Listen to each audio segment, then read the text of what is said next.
Welcome to Healing Now. Today's podcast is entitled A Course in Direction.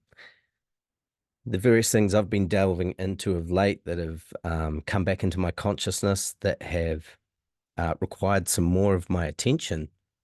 And I'm listening to Trusting My Spleen on this one. And anyone that knows what I'm talking about realizes what I'm about to say is delving into a bit of human design, going a little bit deeper with it. And it's just fascinating stuff. When you come across these modalities, these methods for understanding the human being, it's just so interesting what you can learn and finding real evidence in particular patterns within nature and on this plane that we are experiencing. And so human design's really opened a few things up. And what I notice is that the reason I called this A Course in Direction is delving into human design again kicked me off to reminded me of a blog I wrote a long time ago. Now I'm not going to read that blog because really if I read it now, knowing what I'm like, I'm not going to see it as up to much standard. And so I'm just going to I've remodeled it here. Human design kicked me off about thinking about direction, understanding the direction in which we move as human beings. You see, we are generally ebbing and flowing. We are like the tides. We move back and forward on a spectrum. That's life, basically. And there's always a bandwidth within that spectrum in which what we call our experience. Just as we only experience a certain part of the bandwidth of the visual spectrum, we only experience a particular percentage of that very, very broad spectrum. So we're actually really quite focused on the scale of the life we experience. So when we look at, the phases of the moon, the moon is changing as it goes through its 28-day cycle, 28 point whatever day cycle of the month in which the moon goes through its transitioning on a spectrum of its experience. The same thing happens to us, like a pendulum swing. And so this course and direction is to help one understand the direction, a course and direction to take when you find yourself in partaking in three particular human traits. These human traits that don't tend to serve us particularly well. They do serve us. Everything serves us in the end. Everything serves us. Because we are everything as well. We'll go into that one at another time. But this is a more practical application, this course and direction, for you to know if you find yourself partaking in any of these traits that we can get stuck in. And when we get stuck in that trait and we don't allow the pendulum to swing to its complementary end, instead of saying opposing end, but we can go with opposing end, instead of being stuck in one edge and not naturally swinging towards the other side, we know which direction we could be nurturing things to go in to give that that energy, the pull back to what we would like to experience for ourselves. Because of course we want to be happy. We actually are happiness. That's what we are. When you're happy, when you're just sort of doing life, you don't know you've got a head. You don't know you've got a head until it bothers you. Happiness is just a pure state of being. It's not a way to be. It's not a method to be. It's just beingness. If you're happy just sitting, I'm happy sitting there. See what I mean in the way that we say that? Oh, I'm happy just here. You're not like exhilarated. Happiness is really just that very, very neutral middle ground of the swing of the pendulum. It's right in the middle. Happiness. And so if we find ourselves going into an extreme of an experience that can feel like we're stuck there for too long and it's not benefiting us anymore. Because going into it is necessary in order for us to have a broad spectrum experience of life, in order to have um, a life that is full and has a level of intensity in it, intensity being like a real presence to what's going on. We want to experience all of it. Like Christ said, I came to give you life and life abundant. He didn't say I came to give you a good time. He didn't say I came to give you a bad time either. Cold here in Christchurch at the moment. It's nice to have a hot drink. You know, life abundant means all of it. You know, it means the good times and the bad times, the love and the grief, all of the whole spectrum. So the three things in which we're going to look into today, in this transmission, these three things we can get stuck in that really if we're stuck there, is really going to hold our growth back. It's really going to keep us back. It's not going to allow us to move forward into a new level of experience.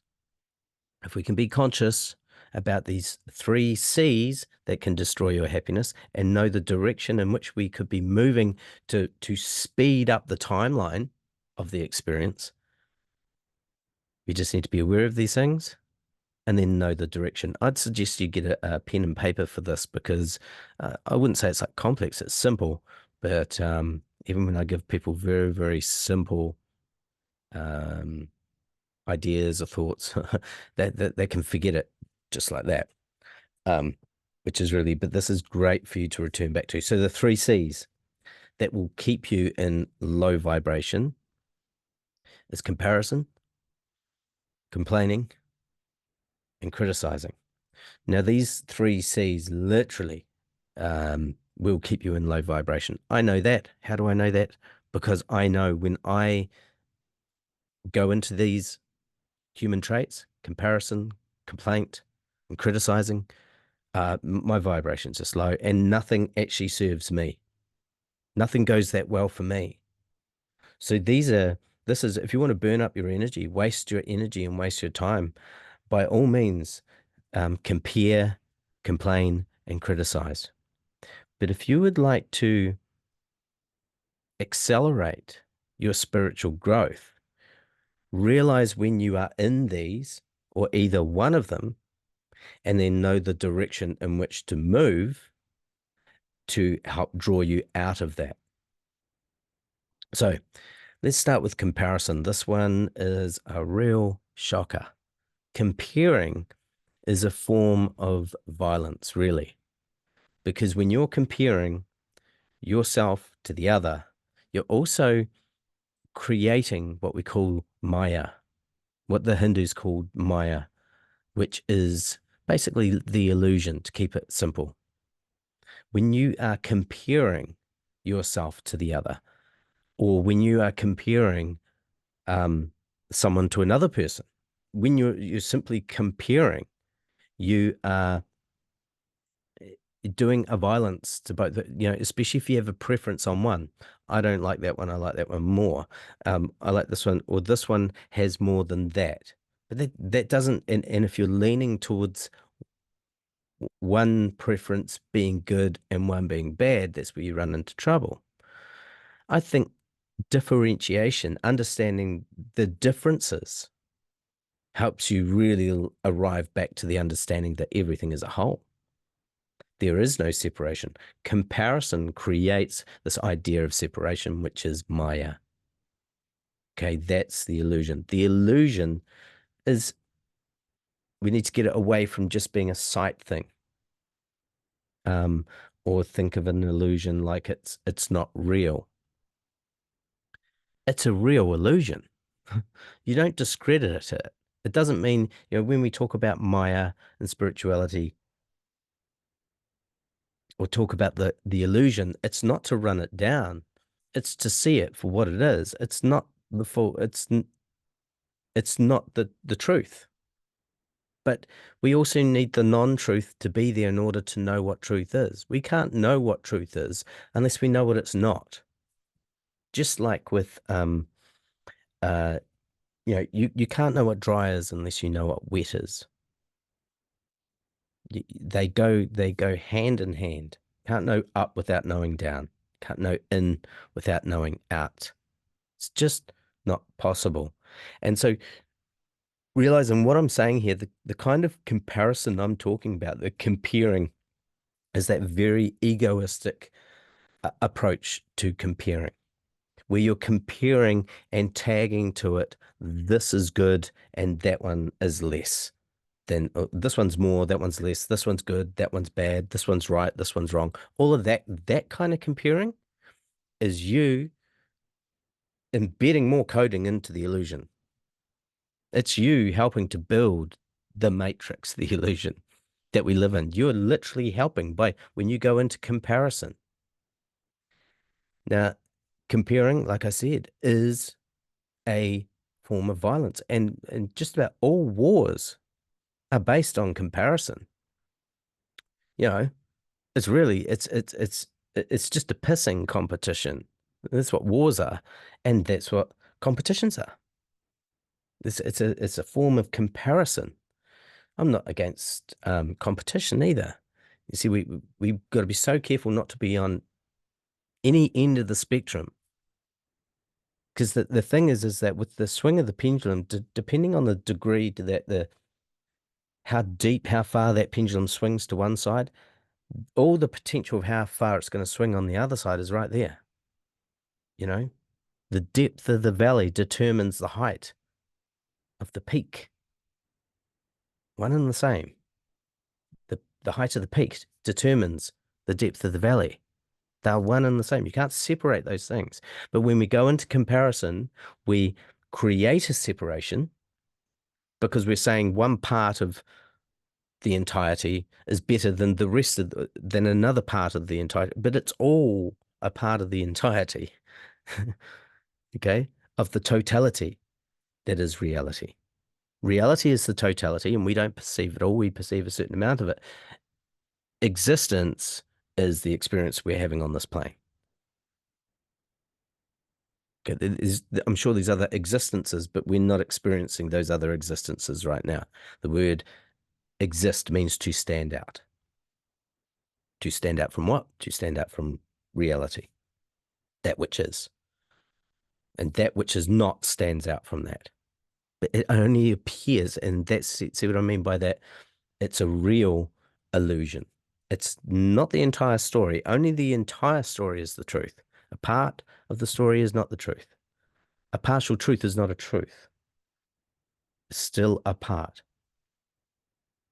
So if we find ourselves in that state of comparison, where we are comparing ourselves, doing violence to ourselves, or we are doing violence to another or others, we're comparing that one is better than the other, and it can cause all sorts of dramas, right? But we're creating this complexity of comparing one to the other because one's good or one's bad. What is lacking here? The only reason we would do that and remain in that place of that kind of violent style of comparison is that there's a lack of compassion. And that is the course of direction for this particular human trait. If you find yourself comparing, you're not being compassionate. Okay, compassion, true compassion, is the realization that it's all one. And if it's all one, then what you see happening, or what you see, or what you're about to judge, which is a form of comparison, what you're about to judge or compare, you're forgetting is actually a part of you. Okay, so that's you're not having, when you realize it is a part of you, that you are part of a complete whole, you are part of the totality, and so you don't know it all, but you are all of it. You're a piece of the all. When you realize that, you have compassion. You don't go into comparing and judging as much because compassion is the remembrance that you are that. That's how compassion works. That's how we arrive at compassion. You know when someone's being compassionate because they are living and seeing and understanding that thou art that. I am that. Which is interesting when you look into the Bible. I am that I am, says God to Moses in the book of Exodus. I am that I am. You know, it's pretty powerful when you look at it in that respect. And we don't need to be a Christian or or a Jew or any of that. We don't need to be in any religion to be able to look at the deep truths of these things. Again, we don't. Again, that would be comparing, be a comparison. I think Christians have more of the truth than Islam. We don't need to go into that. Comparing is where the violence comes in. That's where we undo the totality. The truth gets undone through our ignorance.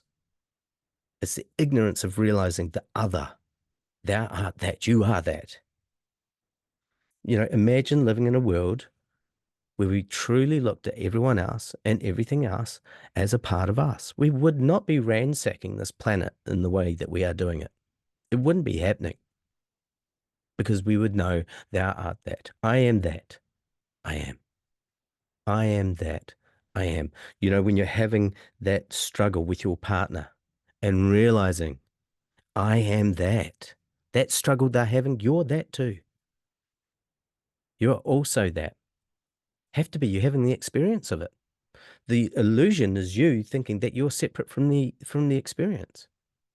And the only truth of the matter at the end of the day is that which we all share is we are not the perceived separateness. We are not that which exists. We are the reality. The reality is the consciousness that is witness to it. The the undifferentiated self. There's no difference between one and the other. It's that understanding it's all one. And so when you find yourself comparing, catch yourself. You're only lowering your vibration. That is not good for you to stay in, good for you to experience, to understand, so you know what compassion is.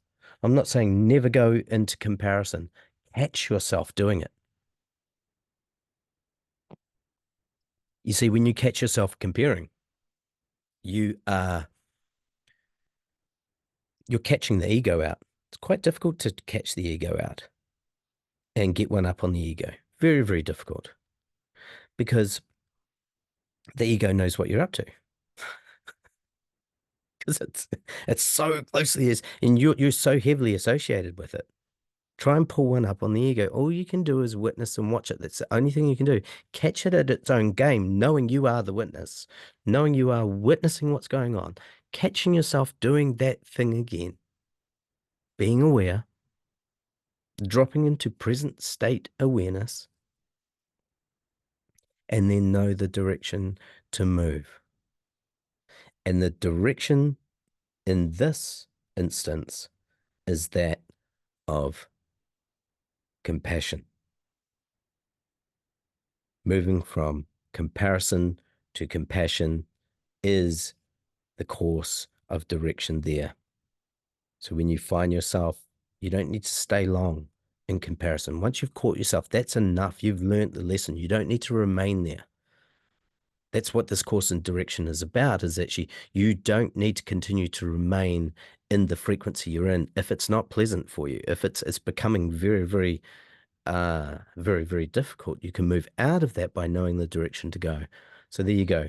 When you find yourself comparing in that state of comparison, where it is around right or wrong, good or bad, move towards compassion, understanding. So the thing you would need to remind yourself of, this is, the mantra when you find yourself comparing is I am that. Okay. So you're comparing yourself to someone else.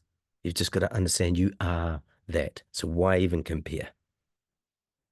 It's just an unnecessary violence, and then you're able to accept them and able to accept yourself as things are. You don't have to go insisting that you need to change things. Again, us humans get stuck in the mind space and insist that we have problems that we need to fix and change and solve. We can't help ourselves. But that's not our fault. The system took us into that place of comparison. That's all that happens at school. We're just compared all day long, compared between each other.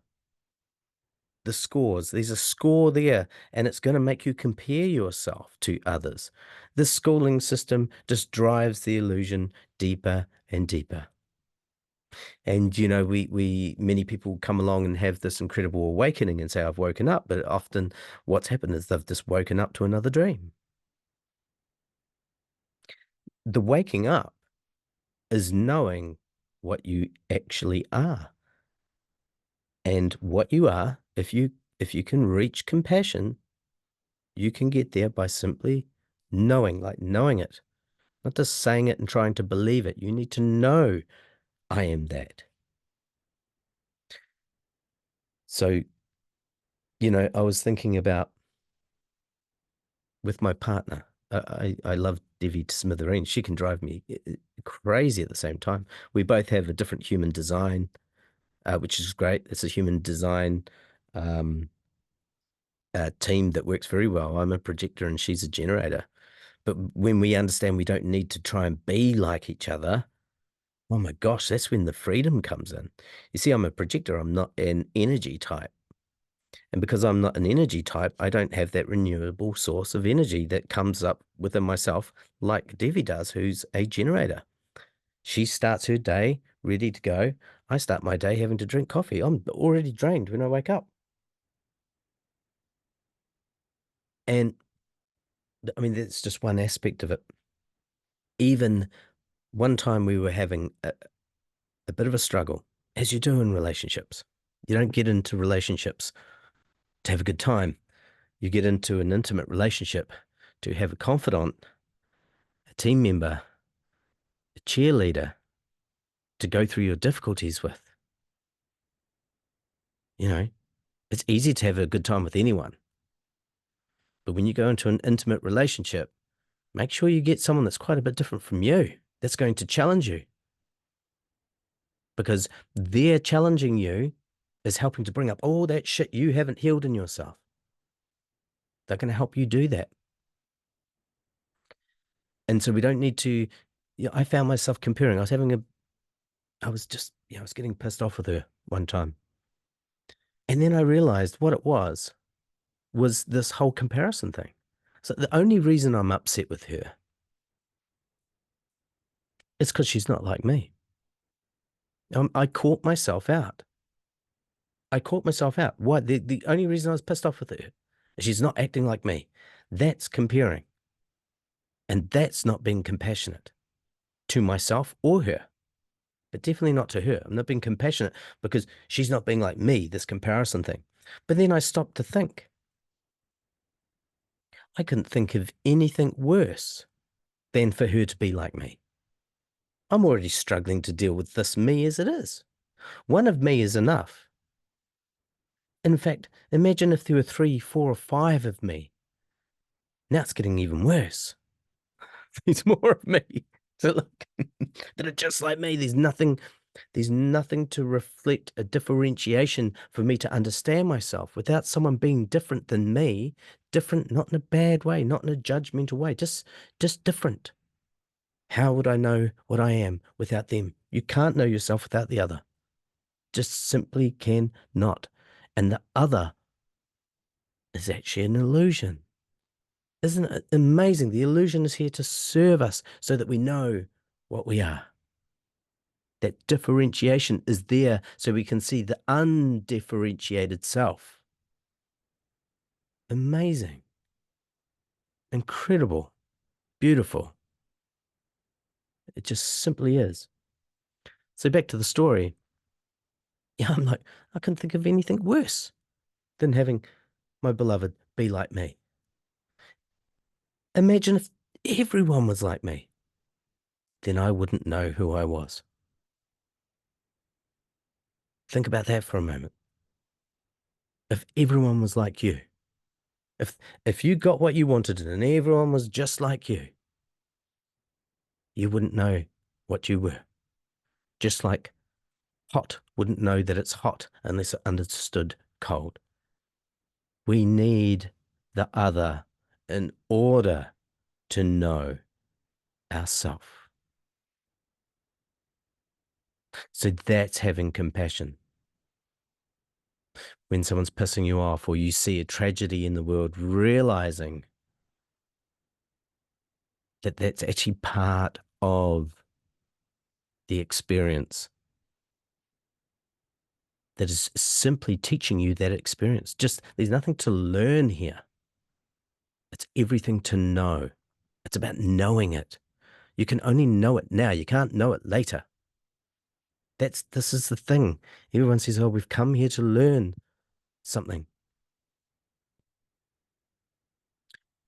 Really, we've come to remember. It's a swinging back of the pendulum. We are all just God pretending that it's not.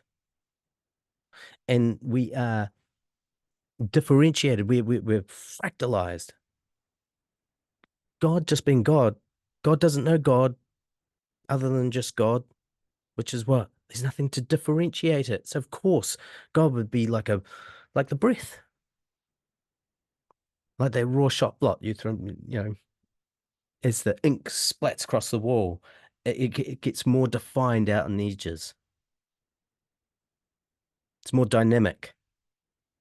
The closer you go into the center, it's less dynamic to the point where there's no dynamic. See what I mean? And God is the center. God has to be. Everything emanates from the center, right? Doesn't emanate from the periphery. So in biogeometry, as I was saying, I'm a student of biogeometry, we understand what we want to do with those things that are on the periphery, what we want to do with this, what we call existence, with things in this world, is have them activated to a center point.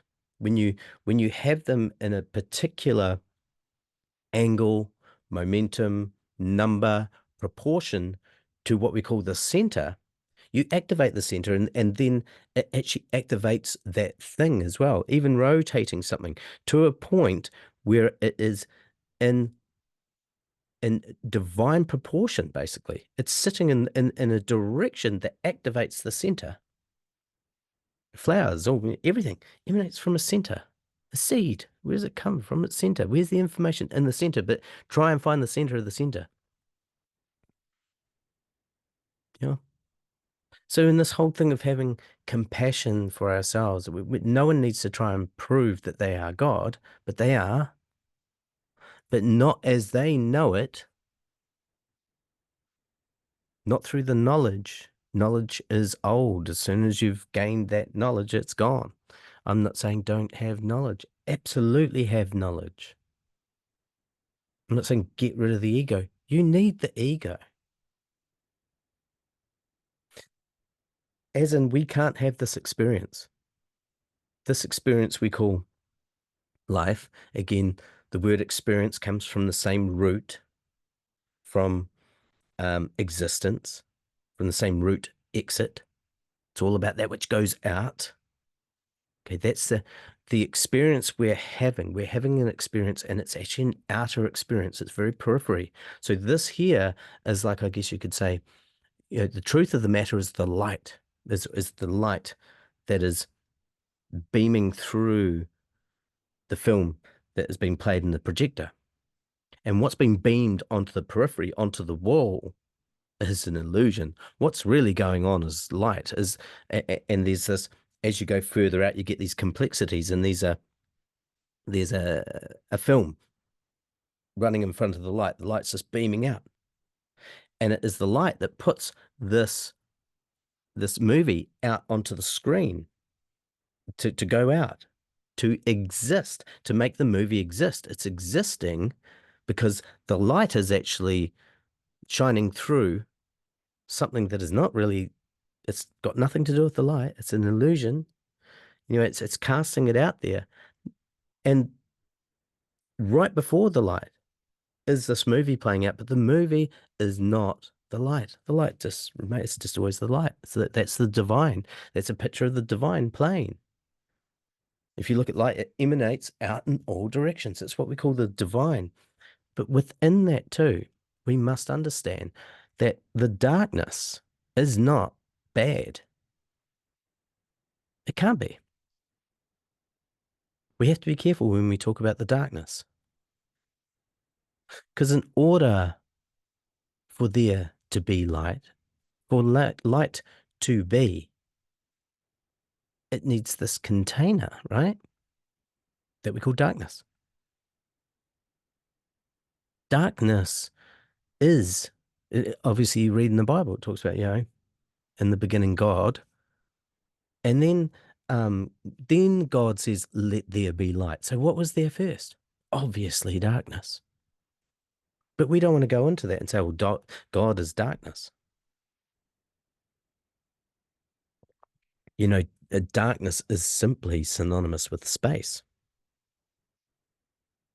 Yeah? Space and darkness. It's right there before us. And space is the background in which all this activity can be. Without space, nothing's going on. Nothing's going to happen. So then we can start lining things up. We talk about, fading to black and death. We look at death as dark. Even we on a subconscious level, we go to funerals and wear black. Yeah.